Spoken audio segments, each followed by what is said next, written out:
कक्षा 9 गणित अध्याय 5 चैप्टर का नाम है यूक्लिड की ज्यामिति का परिचय। तो आज हम सब अध्याय 5 के प्रश्नावली 5.1 के प्रश्नों को सॉल्व करेंगे। तो बच्चों अगर वीडियो पसंद आए तो लाइक और चैनल को सब्सक्राइब जरूर करिएगा। देखते हैं क्वेश्चन नंबर पहला। क्वेश्चन पहला कर रहा है, निम्नलिखित कथनों में से कौन कौन से कथन सत्य है और कौन कौन से कथन असत्य हैं, अपने उत्तरों के लिए कारण दीजिए। तो बच्चों यहाँ पे हमको क्वेश्चन को सत्य और असत्य बताना है कारण के साथ। तो पहला प्रश्न कर रहा है, एक बिंदु से होकर केवल एक ही रेखा खींची जा सकती है। देखिए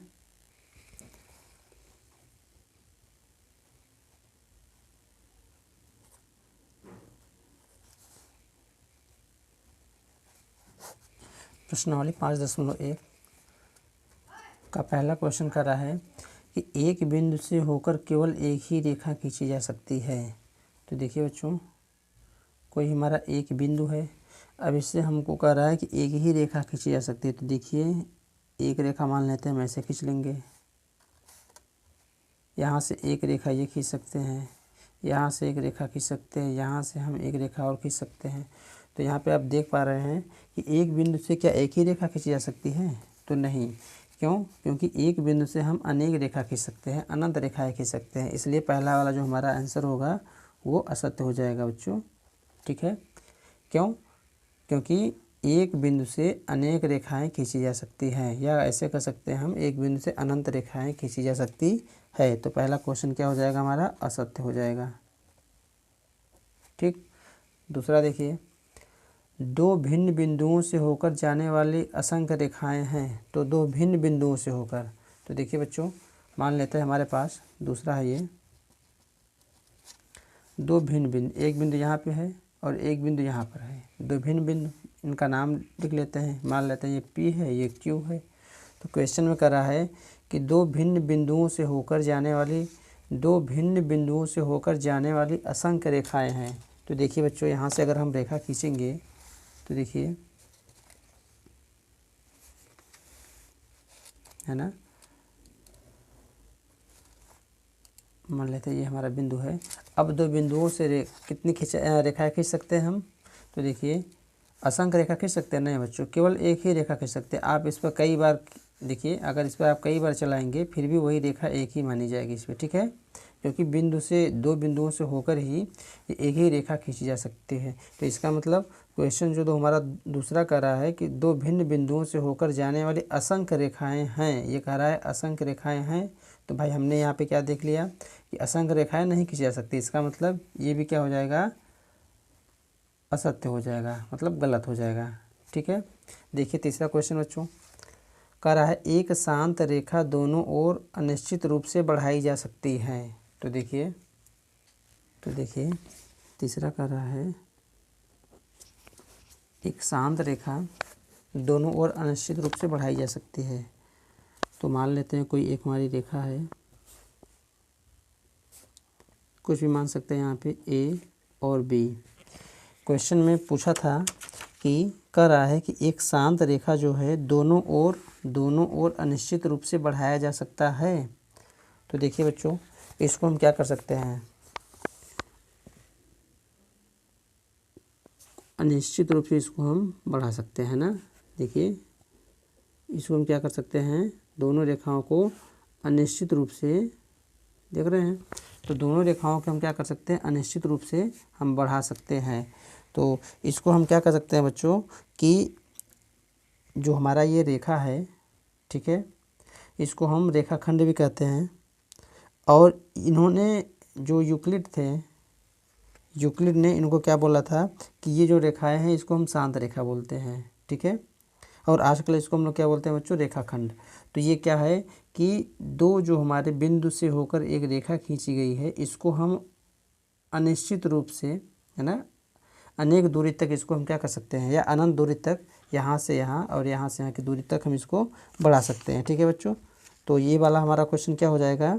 सत्य हो जाएगा, क्योंकि उन्होंने कहा था कि अनिश्चित रूप से बढ़ाई जा सकती है। भाई कोई निश्चित नहीं है, इधर भी आप कितना भी बढ़ा सकते हैं, इधर भी आप कितना बढ़ा सकते हैं। तो ये भी हमारा क्वेश्चन क्या हो जाएगा?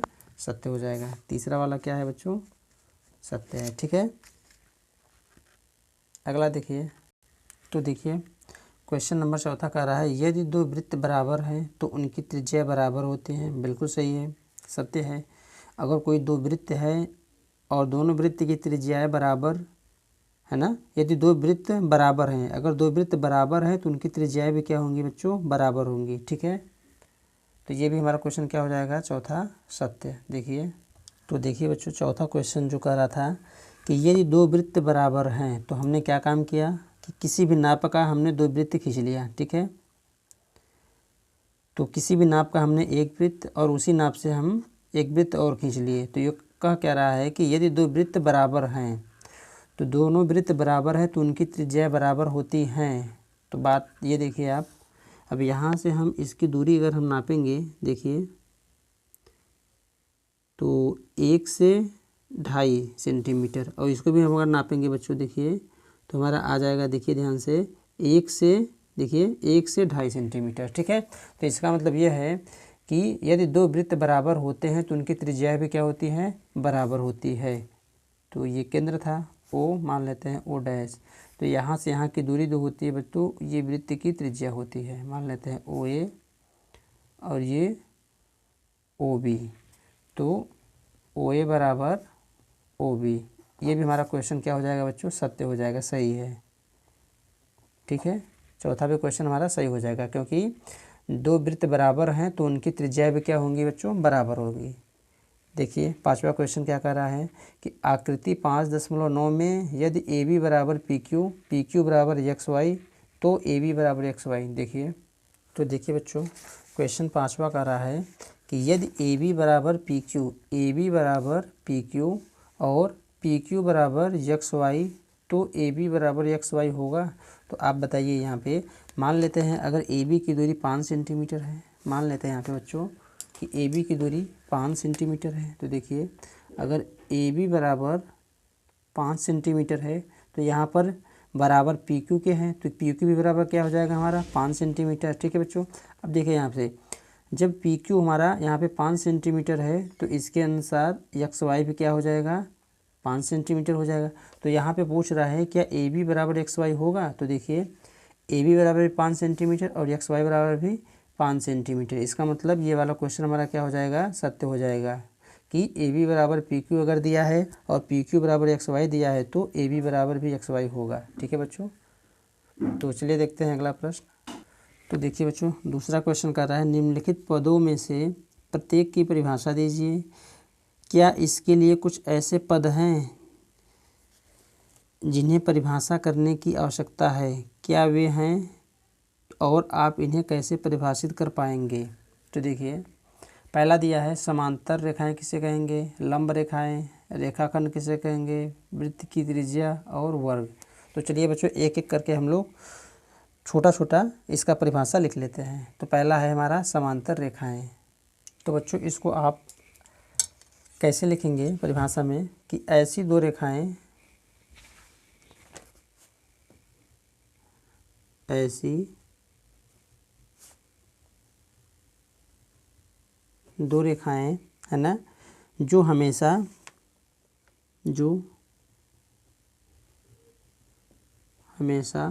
समान दूरी पर हों एक दूसरे से, जो हमेशा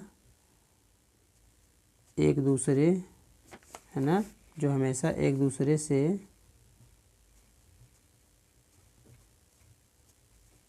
समान दूरी पर हों। ठीक है, और इसको हम क्या कर सकते हैं कि और ये एक दूसरे को कभी ना काटे और एक दूसरे को कभी है ना नहीं काटे या काटती हैं। ऐसी दो रेखाएं जो हमेशा एक दूसरे के समान होती हैं, लिख देंगे बच्चों, होती हैं। ठीक है, होती हैं और एक दूसरे को कभी नहीं काटती है, उसे हम लोग क्या कहते हैं, समांतर रेखाएं कहते हैं। जैसे अगर मान लेते हैं यहाँ पे देखिए आप ध्यान से कि यहाँ से और यहाँ से है ना हमने दो रेखाएं खींचे हैं। देखिए ये और ये मान लेते हैं, ये रेखा का नाम है AB और ये है हमारा CD। दो रेखाएं समांतर हैं एक दूसरे के, और ये रेखाएं एक दूसरे से बच्चों आगे कहीं पर भी ये एक दूसरे को प्रतिच्छेद नहीं करेंगी, और इनके बीच की दूरी जो हर जगह जितनी दूरी ये बच्चों दिखाए जाएंगी, हर जगह इनके बीच की जो दूरी होगी बिल्कुल समान होगी। ठीक है, तो इसको हम ऐसे भी कर सकते हैं। ठीक है, कि समांतर रेखाएं ऐसी रेखाएं हैं जो एक दूसरे को कभी नहीं प्रतिच्छेद करती हैं तथा इनके बीच की दूरी हर एक बिंदु पर समान होती है। तो चलिए दूसरा देखते हैं। दूसरा कह रहा है बच्चों लंब रेखाएं। ठीक है, लंब रेखाएं, तो यहाँ पे लिखेंगे दूसरा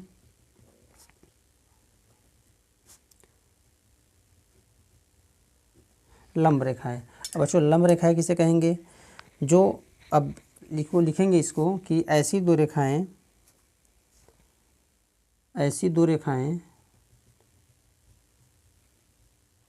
है ना, जो 90 अंश पर मिले, है ना, जो 90 अंश पर या 90 डिग्री पर मिलती है तथा ये कितने कोण बनाएंगे बच्चों? 4 कोण बनाएंगे, तथा ये 4 कोण बनाती हैं, और जो प्रत्येक कोण होता है बच्चों,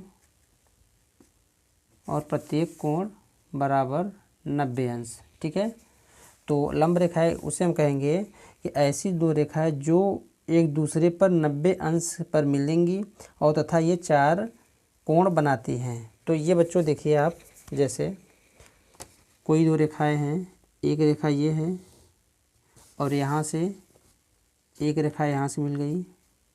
देखिए ऐसी दो रेखाएं हैं जो 90 अंश पे मिल रही हैं, देख रहे हैं ना आप, जो यहाँ पे एक दूसरे को प्रतिच्छेद कर रही है। तो वो बिंदु कितने डिग्री का कोण बना रहा है? एक दूसरे रेखा से 90 डिग्री पे।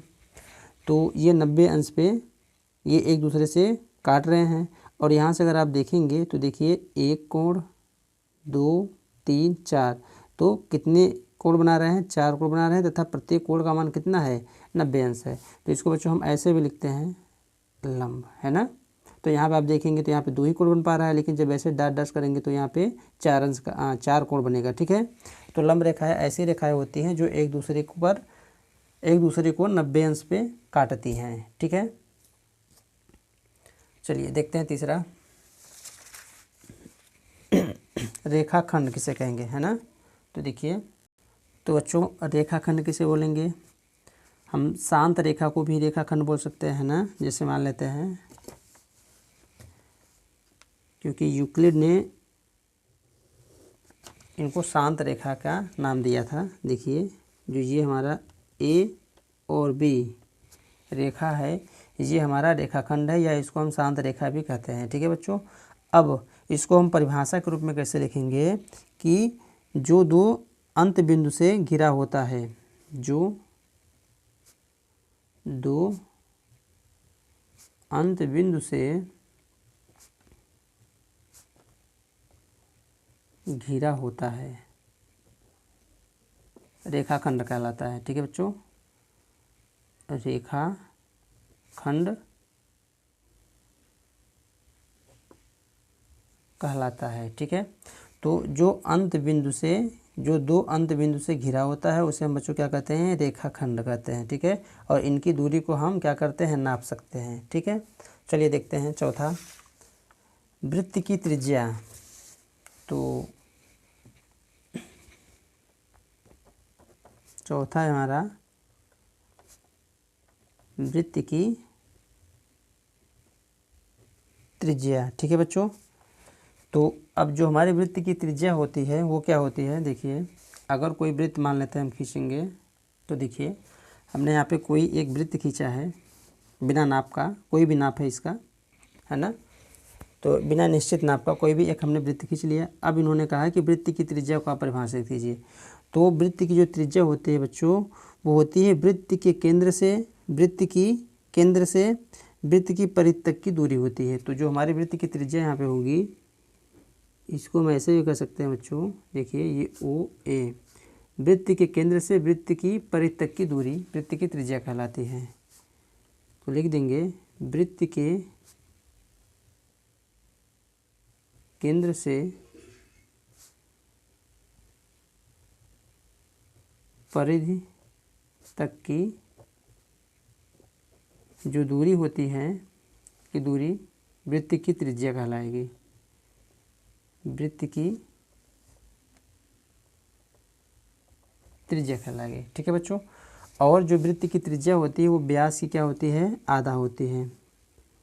जो वृत्त की त्रिज्या होती है बच्चों वो क्या होती है, व्यास की आधा होती है। ठीक है। तो और बच्चों इसको हम और कर सकते हैं कि किसी वृत्त की अनेक त्रिज्याएं हो सकती हैं। ठीक है। कोई हमारा वृत्त है उसकी कितनी त्रिज्याएं हो सकती हैं, अनेक त्रिज्याएं हो सकती हैं। ठीक है। तो अब चलिए देखते हैं पांचवा वर्ग। तो वर्ग के बारे में लिखेंगे बच्चों, पांचवा वर्ग किसे कहेंगे, तो लिखेंगे कि चार भुजाओं वाली आकृति है ना, चार भुजाओं वाली आकृति। ठीक है। जिसकी चारों भुजाएं, जिसकी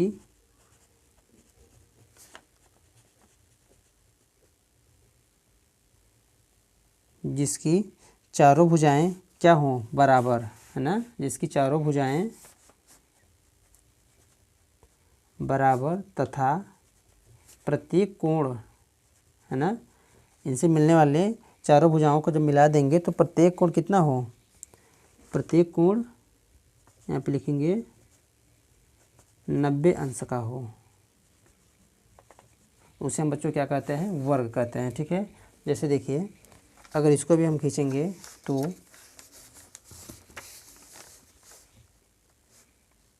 देखिए आप,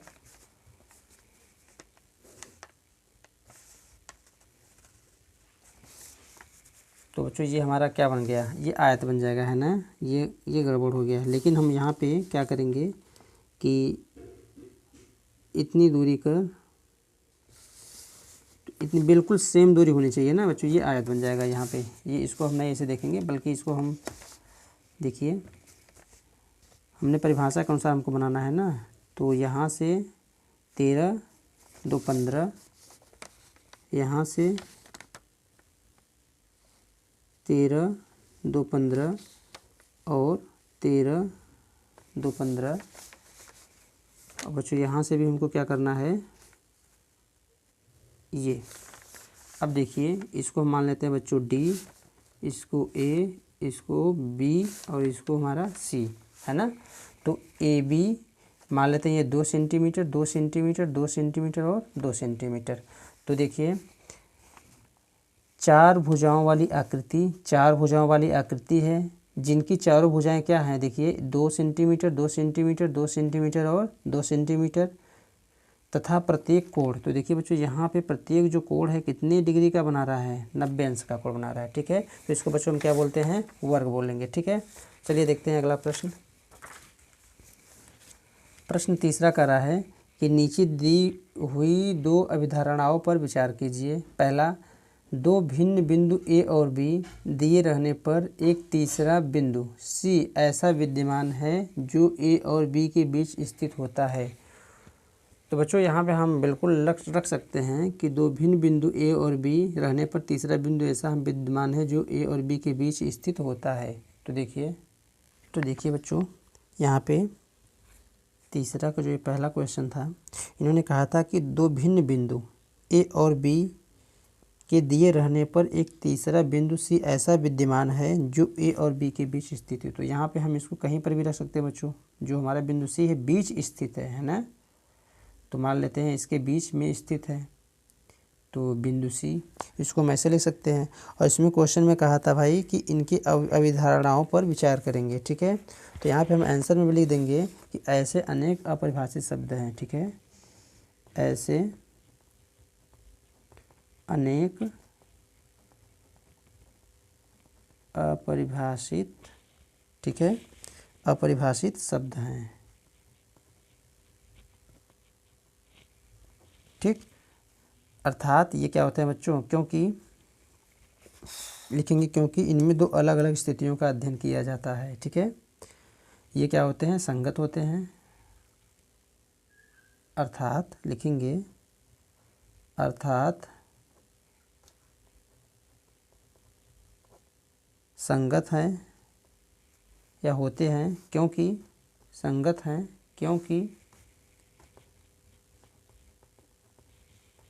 क्योंकि इसमें दो अलग अलग स्थितियों का अध्ययन किया जाता है। ठीक है बच्चों, ऐसे लिख देंगे इसमें, क्योंकि इसमें अलग अलग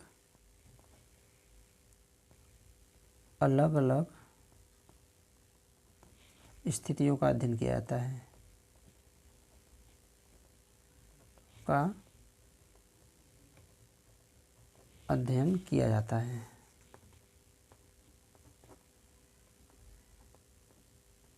ठीक है बच्चों।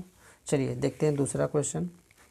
तो देखिए बच्चों, दूसरा कह रहा है कि यहाँ कम से कम ऐसे 3 बिंदु विद्यमान है कि वे एक रेखा पर स्थित नहीं है। तो देखिए बच्चों, यहाँ पे है ना, यहाँ पे हम क्या करेंगे कि कम से कम ऐसे 3 बिंदु विद्यमान है। तो देखिए ए और बी मान लेते हैं, बिंदु सी हमारा यहाँ पे विद्यमान है। कह रहा है जो ए और बी के बीच में क्या है ना, जो एक ही रेखा पर स्थित नहीं है। तो देखिए अगर हम ए और बी बिंदु है, क्या एक ही रेखा पे स्थित है या सी? नहीं। अगर बच्चों यहाँ से हम और ऐसी रेखा खींचेंगे तब पर भी ये देखिए, ये हमारी जो रेखा जाएगी ये इधर से इधर जाएगी, और यहाँ से जो बिंदु बी बैठा है तो इनके बीच क्या है, इसके बीच में क्या कहीं बैठा है बच्चों? एक ही रेखा पे बैठा है? नहीं बैठा है ना। तो क्वेश्चन में यही कहा था कि कम से कम ऐसी 3 बिंदु विद्यमान है जो एक रेखा पर स्थित नहीं है। तो बच्चों ये बात तो सही है कि देखिए कोई 3 बिंदु यहाँ पे है, मान लेते हैं ए बी सी, जो एक ही रेखा पर स्थित नहीं है। ठीक है, तो इसमें भी लिखेंगे बच्चों क्या कि ऐसे अनेक अपरिभाषित शब्द हैं, इसको भी यहाँ पे नीचे लिख देंगे। ठीक है बच्चों, तो चलिए देखते हैं अगला क्वेश्चन। देखिए क्वेश्चन नंबर 4 कह रहा है कि यदि 2 बिंदुओं ए और बी के बीच एक बिंदु सी ऐसा स्थित है कि ए सी बराबर ए बी है, तो सिद्ध कीजिए कि ए सी बराबर 1/2 ए बी। एक आकृति खींचकर इसे स्पष्ट कीजिए। तो चलिए पहले आकृति बनाते हैं, उसके बाद इसको हम सिद्ध करेंगे। तो देखिए बच्चों, चौथा क्वेश्चन में कह रहा था कि यदि 2 बिंदु ए और बी के बीच एक बिंदु सी ऐसा स्थित है, तो पहले इसको हम क्या करेंगे, रेखा से स्पष्ट करेंगे। ठीक, तो बिंदु ए है और ये हमारा बिंदु बी के बीच कह रहा है कि एक ऐसा बिंदु सी स्थित है, ठीक है, कि ए सी बराबर बी सी हो, ए सी बराबर बी सी है ना। तो इसके बीच में ऐसा बिंदु सी स्थित मान लेते हैं कि ए सी बराबर बी सी। तो ए सी बराबर बी सी। तो ठीक है बच्चों, अब इसमें हमको कह रहा है कि आप इसको सिद्ध करके बताइए कि जो हमको सिद्ध करना है, देखिए कह रहा है कि सिद्ध करके बताइए कि जो ए सी होगा वो 1/2 ए बी होगा। ठीक है, तो देखिए यहाँ पे इसको हम हल करेंगे, चूँकि दिया है हमको बच्चों क्या, ए सी बराबर बी सी। तो यहाँ पे हम लिखेंगे क्या, ए बी बराबर, देखिए ए बी बराबर यहाँ से यहाँ तक की दूरी को हम क्या लिख सकते हैं कि ए सी प्लस बी सी। यहाँ से यहाँ की दूरी प्लस यहाँ से यहाँ की दूरी, कौन सी दूरी कहलाएगी बच्चों? टोटल दूरी ए बी कहलाएगी। अब आगे देखिए, तो इसको हम क्या लिख सकते हैं, देखिए आप ए सी को हम क्या लिखेंगे, ए सी ही रहने देते हैं, और प्लस चूँकि ए सी बराबर बी सी है तो बी सी के स्थान पर हम ए सी लिख सकते हैं, तो यहाँ पे ए सी लिख देंगे। आगे देखिए तो होगा क्या, 2AC, ए सी और ए सी जुड़ेगा 2AC। तो यहाँ पे जो हमारा आएगा मान, देखिए ए बी बराबर 2AC या ए बी ये गुणा में इधर भाग में आ जाएगा, बटा के 2 बराबर AC। या इसको बच्चों हम ऐसे भी लिख सकते हैं कि AC बराबर 1/2 AB। ठीक है, और यही हमको क्या करना था, सिद्ध करना था। देखिए, ठीक है, ये हमारा क्या हो जाएगा बच्चों, आंसर हो जाएगा। ठीक है, तो देखिए अगला प्रश्न। देखिए क्वेश्चन 5वां कह रहा है कि प्रश्न 4 में C रेखाखंड AB का एक मध्य बिंदु कहलाता है, तो सिद्ध कीजिए कि एक रेखाखंड का एक और केवल एक ही मध्य बिंदु होता है। तो हमको यहाँ पे सिद्ध करके बताना है कि एक रेखाखंड का एक और केवल एक ही मध्य बिंदु होता है। तो देखिए प्रश्न 4 से, तो बच्चों देखिए जो हमारा 5वां क्वेश्चन बनेगा, देखिए प्रश्न 4 में हमने सिद्ध किया है कि AC बराबर क्या है, 1/2 AB। इसका मतलब जो AC है का मध्य बिंदु क्या है, C है। AB का मध्य बिंदु क्या है, C है। और प्रश्न 5वें में कह रहा है कि आप ये बताइए कि AB जो हमारा है कि AB C रेखाखंड AB का एक मध्य बिंदु कहलाता है। ये तो हमारा 4 में दिया था। तो कह रहा है कि सिद्ध कीजिए कि एक रेखाखंड का एक और केवल एक ही मध्य बिंदु होता है। तो बच्चों देखिए, एक रेखाखंड का केवल एक और एक ही मध्य बिंदु होता है। तो देखिए मान लेते हैं कोई हमारी रेखा है A और B। ठीक है, अब इसमें देखिए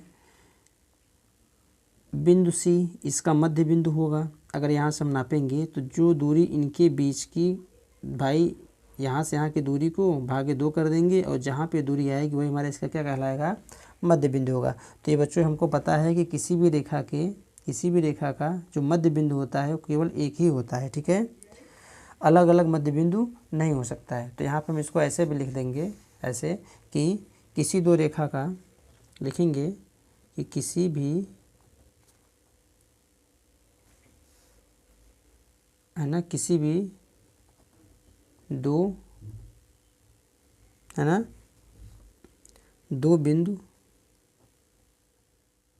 के मध्य, है ना, दो बिंदु के मध्य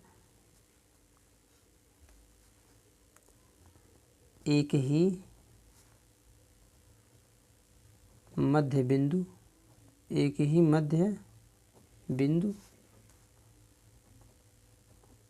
होता है। कहने का मतलब ये है बच्चों कि देखिए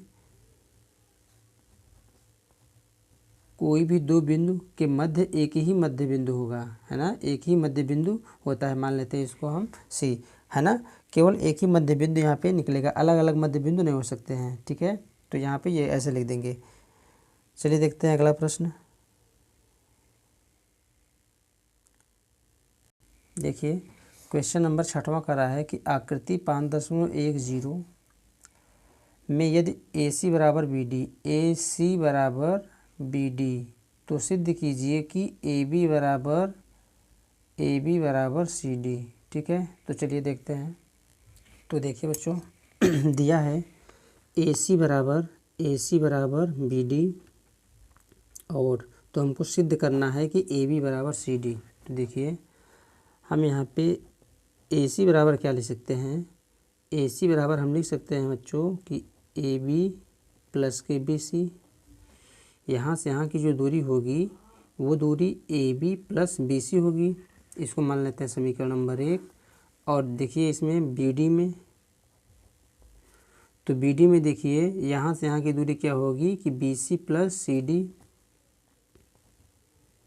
प्लस CD। इसको मान लेंगे समीकरण नंबर 2।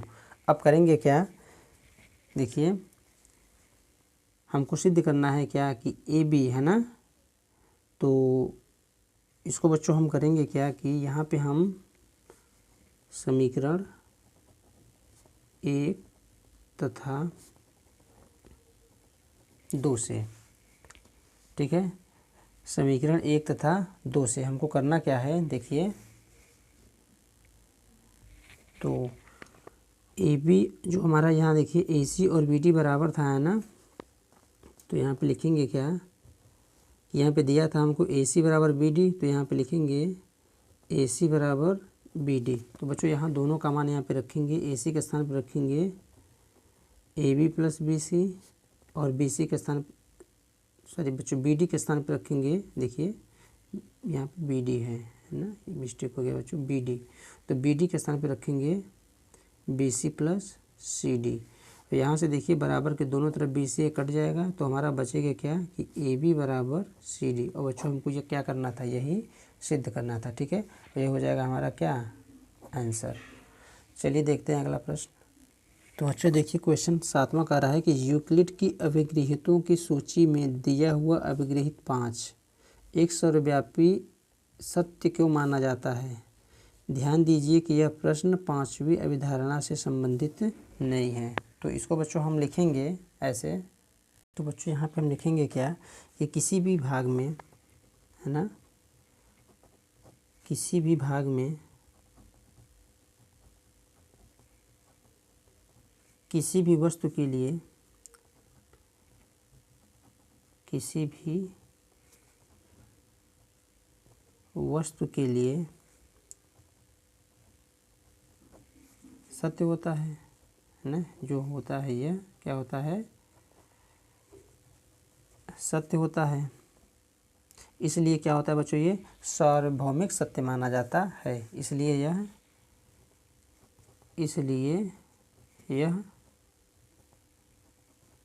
सार्वभौमिक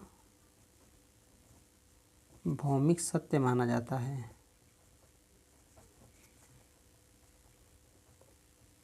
बस इतना हमको इस क्वेश्चन में लिख देना है, ठीक है। देखिए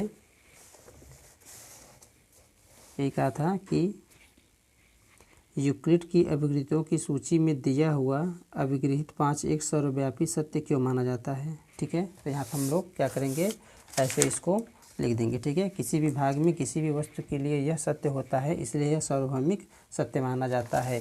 तो अभिगृहित बच्चों यहाँ पे आपके बुक में पीछे दिया हुआ है, आप इसको ध्यान से पढ़ लीजिएगा, ठीक है, समझ में आ जाएगा, है ना।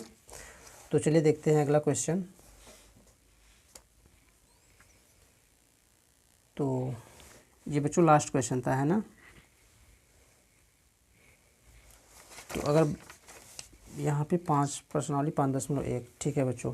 तो अगर वीडियो पसंद आया होगा तो बच्चों चैनल को सब्सक्राइब जरूर करिएगा और वीडियो को लाइक।